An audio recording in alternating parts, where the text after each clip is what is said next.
Good morning, everybody. How are y'all doing today? Good. All right, we're going to go ahead and get started. So I'm just going to pray for our meeting really quickly, and then I'm going to invite Ken up. So if you would, let's pray.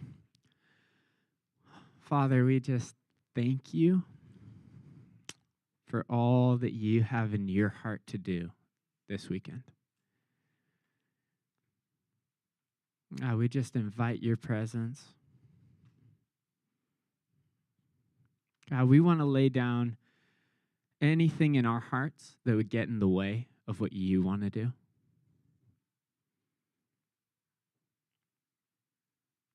I just ask that you would give us practical ways to trust you.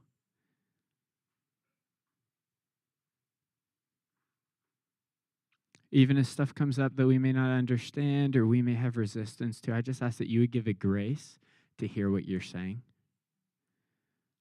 and to just postpone that judgment and to trust you. So, Lord, more of your Spirit. We ask that you would set people free, that you would heal, that you would deliver, and more than anything, you would draw us nearer and nearer to your heart, that we'd know and walk with you. We love you, God. We thank you so much for what you've already begun to stir. And we just ask for more. We want more of you. We hunger for you, God. Stir that hunger in us, like Ken said. Make us hungry. We long for you. In Jesus' name, amen. Ready? Yep.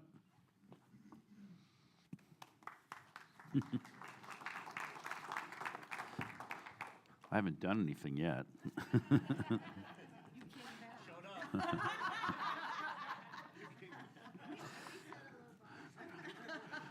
One of my friends used to say, "Don't applaud, just throw money." Anyway. All right. Let me just get myself all situated here, and I think we're ready to roll. All right, so we've been talking about this idea of an integrated approach to healing, recognizing that there are a lot of things that govern or control or affect the healing process, and we've defined, hi, Kim Donaldson, hi, Mike Donaldson. Didn't expect to look down and see you guys. Anyway, there's a lot of things that govern or control or affect the healing process, and healing, of course, is much larger than just physical healing, although we kind of reflexively go to physical healing. But I think especially in a society like ours, where we have, the best medical technology that history has ever known, but we don't seem to be able to sort out matters of the internal life. And two of the really big buckets are mental health and sexual matters, which, by the way, these two are very tightly linked. I don't know if people are aware of that, but I'm convinced that a very large percentage, not 100%, you always have to make these statements to clarify, because people will glom onto it and they'll say, it all comes from sexual stuff. No, it doesn't all come from sexual stuff, but a lot of it does. Because when people are prematurely sexualized, and biblically that means before marriage night, or marriage afternoon if you had a morning wedding. When people are prematurely sexualized, it does things to their minds. It's a well-known statistic within the psychiatric community that 90%, not 19, 90, 9 out of 10, 90% of women who are in mental hospitals in the United States of America are victims of rape. Does it play with your head? Oh, you bet. Does it create health issues, mental health issues? Absolutely. What's one of the biggest problems that we're having with our youth? There aren't many youth in here right now. There's one over here, a couple back there. All you old people over here. But one of the biggest problems that our youth are dealing with is what? That anxiety, that sense of not even sure who they are. And I will tell you, you start ministering to people seriously in transformative ways in stuff like that, with the anxiety, with the lack of confidence in life, the suicidal thoughts, or maybe not just thoughts, maybe actually intent and desire, continual fascination with death. You start talking to people who are carrying that around, even as teenagers, and what you're going to find is that most of them have had some kind of premature sexualization. It might have been rape, it might have been voluntary, but even at that, a lot of it's what we might call coercive voluntary, right? They have a boy that they're interested in, or it could be a girl, and send me sexts. Do we all know what sexts are? Do I need to define my terms? Okay, so they start sexting back and forth, and then it gets shot out all over the school. Well, this is very humiliating, and even though everybody says it doesn't matter, it actually does. We're hardwired by God to understand that this is not okay. And if we take a biblical understanding of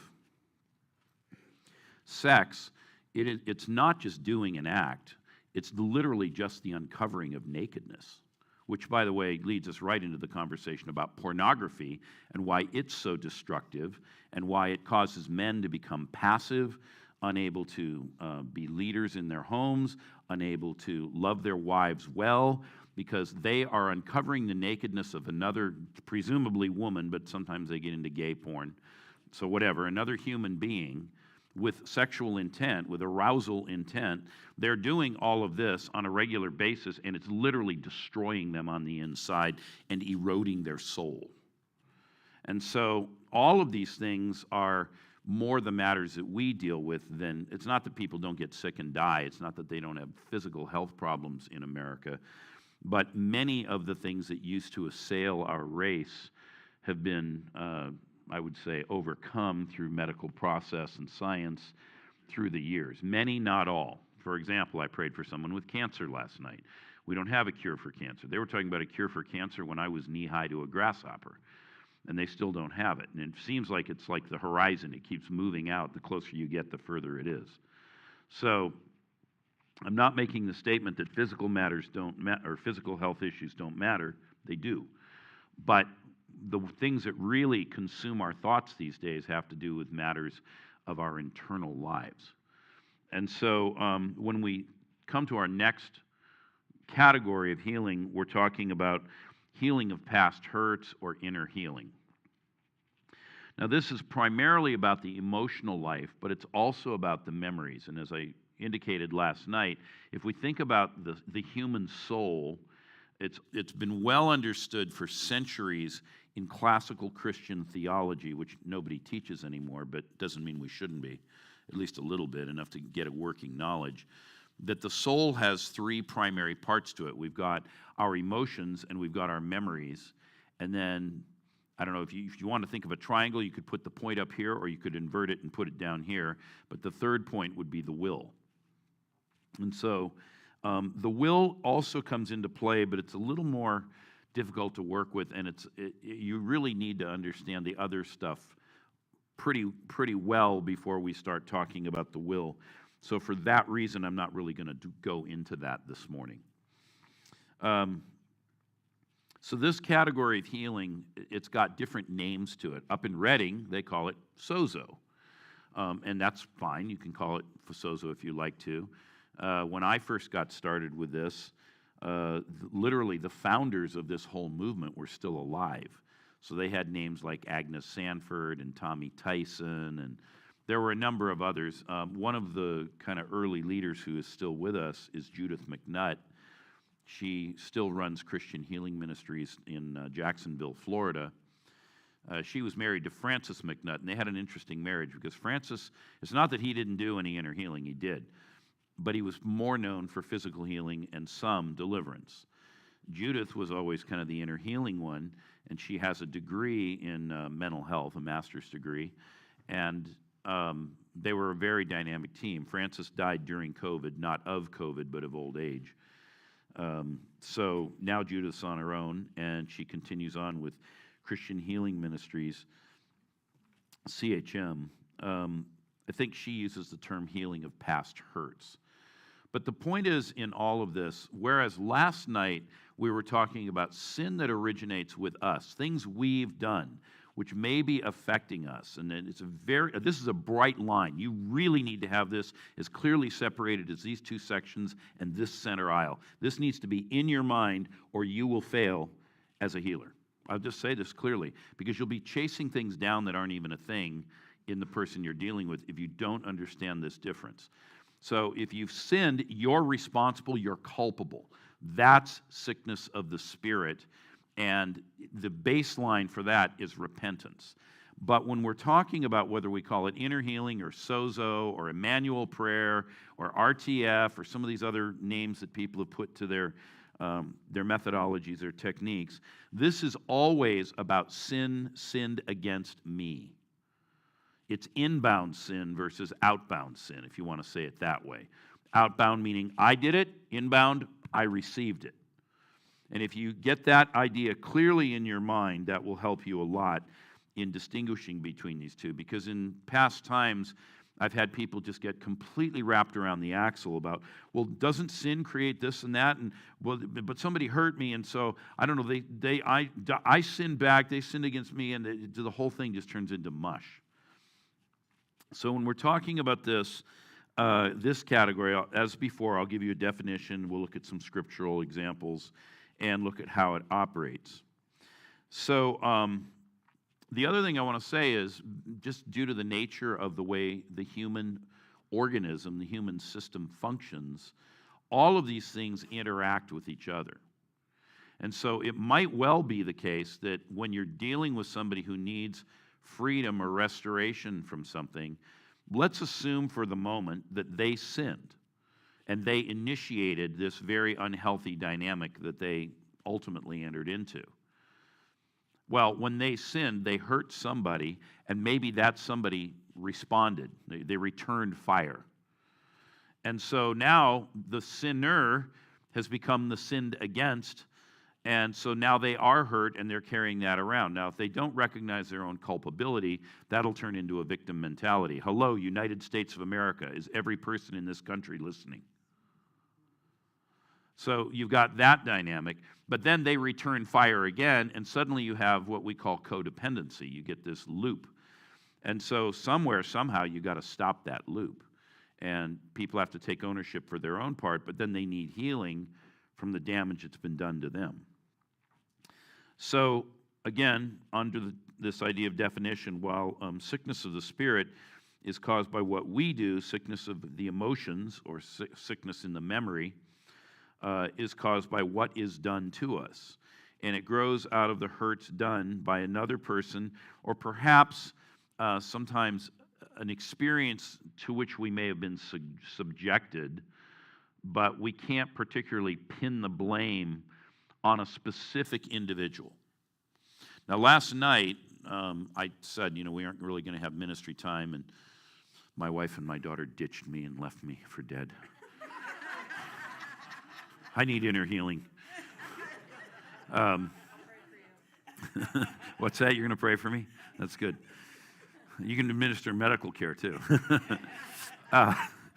Anyway, there was a woman who came last night, and I knew she was going to be present. I didn't know if she'd be here last night, but I knew she was coming to these meetings because she and her husband are friends with somebody that I know from New York City, even though he's now living on the West Coast. So he'd messaged me and said, hey, could you pray for her?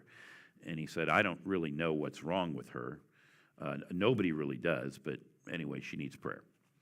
So I ended up praying for her because her husband couldn't be here today. I think she's going to be here in the afternoon, but he couldn't be here today, and he wanted to observe. So she had an interesting story, and I don't want to, because she'll be in the room, she might even be here now, but I don't see her, so. Okay, so I'm not going to go into all the detail because I don't want to embarrass her or divulge, sensitive information. But I will say this, on this topic of sometimes there's no face, there's no person associated with it. She grew up in Lebanon, and it was during the time of the Lebanese Civil War.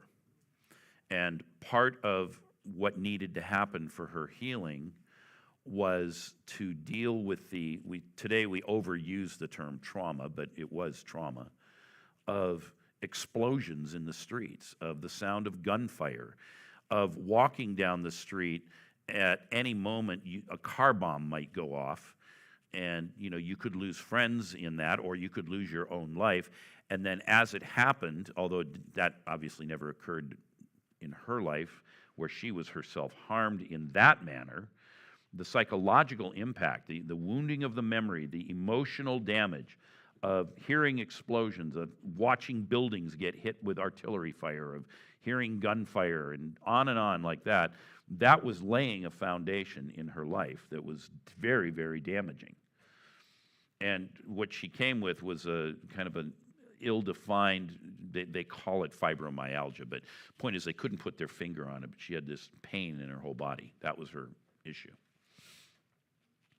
And so this is a very important concept in inner healing called roots and triggers. Roots and triggers. So last night I gave you the idea that if you have a tree that's bearing fruit you don't want, you better cut the root so that you get the fruit. And there are oftentimes roots that are laid down early in life which seemingly have no impact. Note that I say seemingly. But one of the things that we know is that trauma in its many forms, and again, I don't like the term trauma. It's way overused, and nowadays, everybody's in trauma, and trauma has just become a new form of drama. But there is real trauma. So if we can discriminate one from the other, then I think it's okay to talk about it when it's a clinical issue. So anyway, roots and triggers, what happens is trauma is cumulative in its effect. And what typically will happen when you have a root and trigger situation is that whatever that root was, however it got laid down, sometime later in life, and when I say sometime later, it might be 20 years. So don't think like next week, although it could be next week. But with that, oftentimes people lose track of this happened, and so they don't see the correlations. They don't see the interconnectedness of what's been happening in the person's life. Does that make sense? So roots and triggers, there'll be a subsequent, later in life trigger event, and suddenly the roof caves in and all hell breaks loose. So what was this person's trigger that went with that root of the Lebanese Civil War, with all of the explosions and gunfire and car bombs and all the rest? As it happened, she and her husband were at the Boston Marathon when that bombing went off, and they were close, like from me to that wall, to where the second bomb went off. There was the trigger event. And right after that, this ill-defined fibromyalgia began. Well, you could treat it, I guess, with a lot of morphine, but that's not really treating the root, is it? It's treating the symptom. So that's why I was talking about symptoms and roots last night, or roots and fruits, and now I'm giving you a further concept of roots and triggers. So anyway, we prayed into all of that. The power of God came on her very powerfully, and she was amazed that her hands weren't hurting, and her legs, which had gone completely numb, were no longer bothering her when she left last night. So this is an example of the power of inner healing, and it can bring about physical effect, but sometimes there isn't a physical exhibit or exhibition or presentation. Sometimes it's purely in the realm of the mind, but the point is these things can be solved. I'll give you another example of that on a demonic level when we get to that piece of the teaching, but it shows you how powerful of a concept this is. So these hurts, as I say, they can grow out of what another person did, or it can be ill-defined or amorphous. So the root in this story of what happened in Lebanon, I mean, obviously there were people who were firing weapons and blowing things up, of course, but they weren't particularly aimed at this woman. They weren't directed at her, but nevertheless the impact came upon her. Does that make sense? And then, of course, the Boston bombing, that wasn't really directed at her and her husband any more than it was directed at, well, anybody else who happened to be at the Boston Marathon that morning who just might happen to be the target of a terrorist attack. So it wasn't really ad hominem, as we say, but nevertheless the impact had that effect. Now, you really got to get this concept in your head clearly, too, because one of the things people often ask me, especially in this module of this teaching, so I'm going to answer the question you didn't ask yet before you ask it. So one of the big questions that I get from people is, how do we pray for Alzheimer's? How do we pray for senile dementia? And the first thing you have to understand is that they're not quite the same, but they look very similar. So dementia is really a chemical thing, and it has to do with neurotransmitters in the brain. And Alzheimer's is a physical degradation of the neural structure in the brain. And if you look at it under a microscope, it looks like moths have eaten the brain tissue. And my daughter's nodding her head, so I passed the medical exam. All right. Or at least at the layman's level. So they're not quite the same, but they present the same. So people always say, well, how do we pray for this? How do we see people get healed? And I see a lot of people get healed of it. And so here's how I think about that. And it's directly tied to what I'm about to teach you, but I'm going to give you an example before I get to the teaching. Because sometimes a picture really is worth 1,000 words.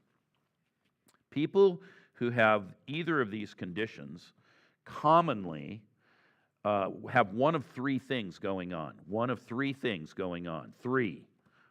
The first option is they did something somewhere in their life. It could be more than one something, but we'll just take the simplest case and say one something. And they would like to forget this. They don't really understand forgiveness. They may not even be Christian, so they wouldn't even have a framework for that. But like the woman I described in Australia who couldn't get clear about that, even though she had language for it, she didn't really have genuine belief That's what's going on there. Whatever that thing is, they can't get beyond it because they're racked with guilt. They're racked with remorse. They're racked with shame. You could throw other words on the list, but that's option one. Option two, they had something done to them. Now, if it's the first option, what is that? That's a sin sickness, isn't it? If it's option two, what I'm about to tell you, this is inner healing. Something was done to them. So, it doesn't always have to be a sexual example. Maybe they got bullied at school. I remember praying for a guy in Australia in a part of the country where the weather is very hot, even hotter than Fresno. And that was supposed to be funny. And they build their houses on low stilts, and so there's like a crawl space under the homes, and all kinds of things end up in those crawl spaces. Snakes, wombats, sometimes a koala that falls out of a tree, whatever. But stuff ends up under the house. Well, one day this guy was walking home from school, and there was a group of kids in this class that bullied him. They didn't like him. And they started to chase him, and they were throwing rocks at him, and so he crawled under one of these houses, and he was a little smaller than these other boys, and they couldn't get under that crawl space. So on the one hand, he was kind of safe, but they took rocks and they were throwing him under the house like this, trying to hit him. And they were hitting him. So something was done to him. And that might be the kind of thing that could create an Alzheimer's or a senile dementia scenario. A lot of times people go to war and they do things or see things done or have things done to them, right? So I think an important part of the whole PSTD conversation has to do with things that might have been done to you in the context of perhaps being a POW. A lot of our Vietnam vets suffer with this. And a lot of them have very big mental health issues that include dementia and Alzheimer's.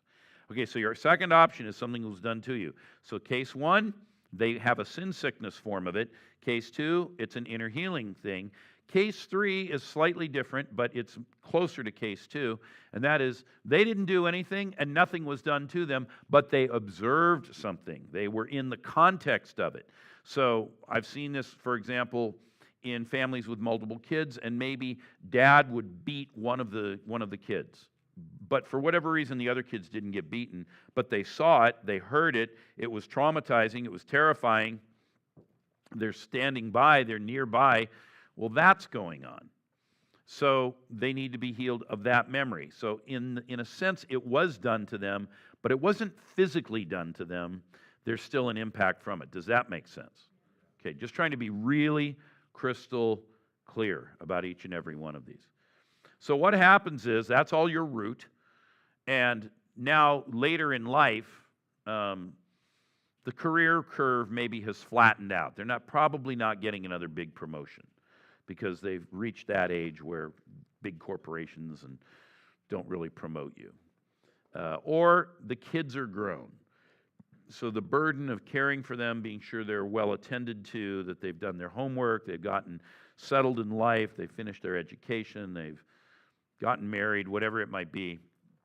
That's all in the rearview mirror. And so you've got this situation, and the way I like to characterize this is a metaphor, it's a word picture. Think of somebody who likes to ride horses, and maybe they like to ride bareback. They don't have a saddle and reins on the horse. And let's say it's someplace that gets a lot of fog. The Central Valley can get a lot of fog at certain times of the year, but so do the Highlands of Scotland and all that. So any place that has a lot of fog, could be Big Sur. They've gone horseback riding, and instead of hanging on to the horse's neck or maybe the mane or however it is you hang on when you're riding bareback, they just let go of the horse, and they let the horse run where it will. And they run into a fog bank. You can still, if you're standing by observing this, you can still hear it go as the horse is galloping, but the hoofbeats are getting dimmer and dimmer and dimmer. And of course, they're in a fog bank. They can't see. They can't find their way out. They don't know where they are. They're losing their sense of orientation and perspective. How do you heal this? Well, first thing you've got to do is figure out Did they do something? Was something done to them, or were they an observer to something? And then apply the appropriate prayer technique. So we talked last night about how to deal with the sin sickness one, and in this thing this morning, we're going to talk about what to do if something was done to them or they observed it. So how are you going to get that information? Well, if they're not too far gone, you can ask them. If they are pretty far gone, ask their near family and friends, because nearly everybody talks a little bit about things that bother them. Often they don't talk much, but they can at least tell you what that thing may have been, and you'll at least have some definition around the problem. Then you'll use the appropriate prayer technique, and once you've prayed inner healing over them, or forgiveness of the sin sickness if that's the problem, now we summon them back out of the fog. So think of yourself standing on the beach in Big Sur, and you say, Janie, come back to us. Well, she's in the fog, but she can orient by your voice, right? Does that make sense? Summon them, literally, like Lazarus, come out. That same kind of thing. Summon them out of the fog and summon them back to you. And I've literally seen it happen. I was in New Jersey a couple months ago, and I prayed for a woman they brought in who had very advanced Alzheimer's, and it was Alzheimer's. And we had to, I actually had to talk to her daughter and son who had brought her about what was her issue. And they didn't know a lot, but they knew a little bit. So we prayed what we knew. Now, with this one, you have to be led by the Spirit, and you'll just pray according to your best understanding, whatever that is. You'll feel weak and lame because you don't have full knowledge, but you still do it. And then I called her out of the fog, and she literally kind of did like this, and she looked and she said, "Oh, it's so nice to see you." Her daughter was right here on my left. She said, "Where are we? I didn't know that we were coming to church." And she starts talking with her, and she goes, "Mom," whatever the brother's name was, "he's right behind you." She turns around, she goes, "Oh, how nice to have both of you with me." And she says, "Well, now that we're all together, after church is over, can we go to lunch?" They start crying. They're like, "What just happened here?" So these concepts are super powerful, but you do have to move slow enough to make sure they work. A lot of times people want to pray these prayers in 60 seconds or 90 seconds. That doesn't work very well, does it, Robert? You got to take the time and let these things unpack. So for her, that woman in that wheelchair that morning in New Jersey a few months ago, I think I prayed with her about 20 minutes, which is relatively quick, but I kind of knew what I was after, so that accelerated things. But don't think you're going to do this in a 60-second prayer at the altar. If it should happen, you got lucky and you had a miracle. There you go. There's your answer on that one. So anyway, the last thing that I normally do with people who have, whether it's dementia or Alzheimer's, is I'll pray for physical healing. So if it's dementia, we're going to pray for a rebalancing of the body chemistry, that the neurotransmitters would all be correct. And if it's Alzheimer's, we're literally praying for a miracle, the restoration of brain tissue that's been eaten up or decayed, or whatever the right word is. Anna could explain that. But that's how we do it.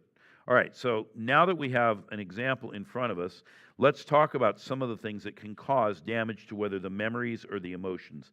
And again, because of the way the soul is structured, these two are linked. Oftentimes you have memories which are very painful, and sometimes you have pain, and it's mental pain, it's emotional pain, but you don't really know why it's there, and then somebody will say something and you'll reconnect the dots. By the way, when we talk about people getting triggered, this is often what's going on.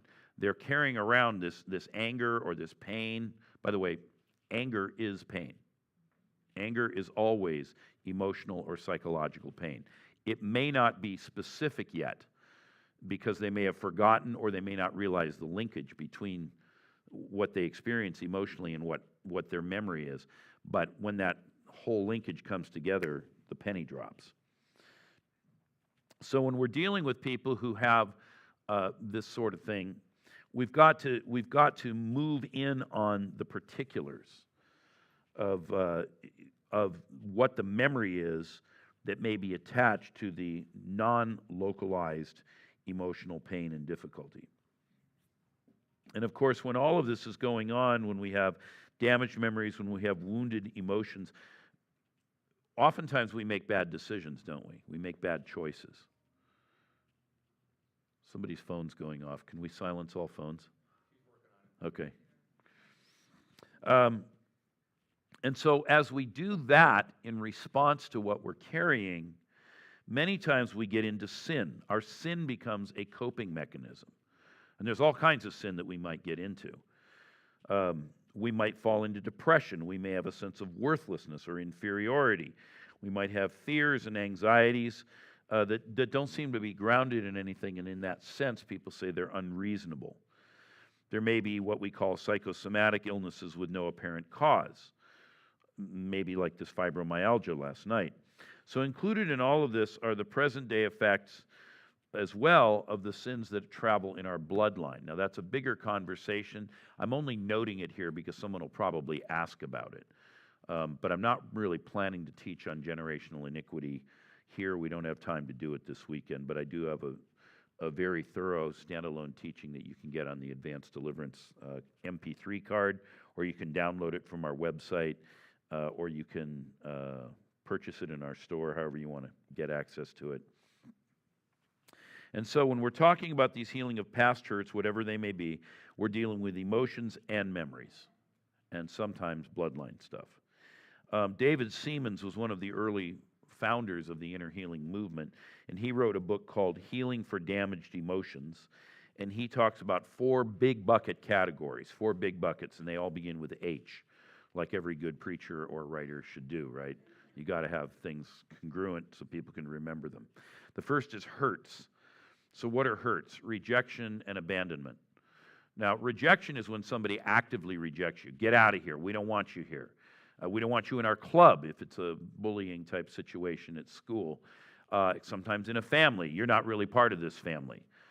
Things like that. Abandonment is a little bit different. It's not as active. It's not as intentional. It's more just neglect or leaving someone behind. One person I prayed for in Australia had been driving across the great desert that's in the western part of the country. Australia is approximately the same width as the United States is from Los Angeles to Boston. So they were driving across the Great Empty is what they call it out there. And they stopped and his parents got in the car and drove away while he was in the bathroom. Now, that could happen just because of oversight. I mean, you kind of question a parent that would do that, but it does happen, and we know there are honest mistakes, so let's at least give a little grace for the best possible scenario, but this wasn't that. So he figured, well, my parents, drove off without me. They'll be back in a few minutes when they realize I'm not in the car. They never came back. Just left him out there. And so he had an abandonment thing. Now, I would argue that crossed the line from basic abandonment to rejection, because when you realize your kid's not in the car and you don't come back, now there's intentionality in it. Do you see that? So it's important to start thinking about what's going on in terms of what people intended when we talk about these things. But anyway, these are 2 big categories of hurts, of rejection and abandonment. The second category is humiliations. These would be things like embarrassment, shame, feelings of inferiority, feelings of inadequacy. I'm not good enough. My sister's somehow better than I am. My brother is the better athlete. That kind of thing can be part of what needs to be rectified through this discipline of inner healing. The third H is what we call horrors. So these are things like fears, anxieties, and terrors. And oftentimes they are rooted in early memories. I remember praying for one woman who, her family, both parents worked, and so they would bring her over to the neighbor's house to be with them before school. And then when the school bus came, they would put her on the school bus and off she'd go. Well, the parents were still working when she got home, so this next door family had agreed also to keep her during the afternoon until Mom and Dad got home. It seemed to be a perfectly safe and acceptable situation, except what was actually happening, and she never shared it with her parents, was, and it's not a sexual story, although nowadays you automatically go there in your mind, what they would do is they would lock her in the basement and turn out the light. And she had to stay in the basement until the bus came to pick her up. And then when she got there in the afternoon, they would throw her in the basement again and turn out the light again. Because they really didn't want to be bothered with her. But, it takes a village, so they were doing their part in the village. Sorry, I just had to say that. So she had fears. She had anxieties. She had anxieties about the dark. She had fears about enclosed places. And she had a lot of anxiety about people that she didn't know very well. Because these neighbors, she didn't really get to know them. She was locked in the basement all the time. So those were her issues. And it was rooted in that memory of being locked in the basement. So we took her through some inner healing, and that ultimately led to her being freed of those fears of enclosed places, strangers, etc. All right, the fourth H is hates. So these are resentments, bitterness, unforgiveness, anger towards other people, rage, possibly even revenge. So hurts, humiliations, horrors, and hates. These are our big 4 H's that drive the inner healing paradigm. Could there be others? Yeah, probably, because nothing is ever absolutely perfect. But this does encapsulate the biggest share of the kinds of stuff we deal with. All right, now let's look at a few case studies of how this works. So let's go to 2 Samuel, and we're going to look at chapter 6.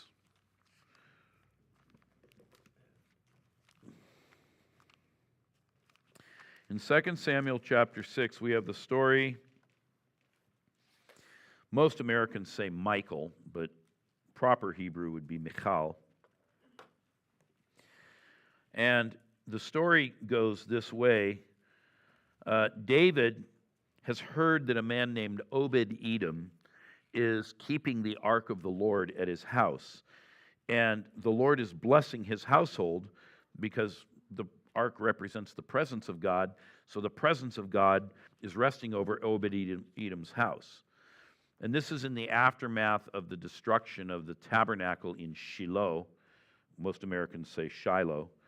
And so they tell King David about it, that Obed-Edom's house is blessed. And so David, he has a passion for the Lord. He says, I'm going to go bring the ark of God from the house of Obed-Edom to the city of David. And so they're bringing the ark towards Jerusalem, and David is offering sacrifices. But it says, David and all the house of Israel brought up the ark of the Lord with shouting and with the sound of the horn. So they're rejoicing, they're blowing horns. And it says, starting in verse 16, as the ark of the Lord came into the city of David, Michal, the daughter of Shaul, looked out of the window and saw King David, leaping and dancing before the Lord, and she despised him in her heart. It doesn't say yet why she despised him, but the fact is she is despising him. And they brought in the ark of the Lord and set it in its place inside the tent that David had pitched for it, and David offered burnt offerings and peace offerings before the Lord. And then he blessed the people, and he gave them gifts, and all the people depart, and then the marriage fight begins. And David returned to bless his household, but Michal, the daughter of Shaul, came in to meet David and said, My, how the king of Israel honored himself today, uncovering himself today before the eyes of his servants' female servants, as one of the vulgar fellows shamelessly uncovers himself. Now, she is talking about the uncovering of nakedness. And so David's been jumping and leaping and praising. And, even during the Toronto outpouring, they had that one song, I will become even more undignified than this, which is the line that David uses here. So on one hand, she's kind of jealous that, what is supposed to be her private domain, meaning David's private parts, was somehow being exposed. I don't know if his underwear was torn or he forgot to put it on, but anyway, whatever. Too much information.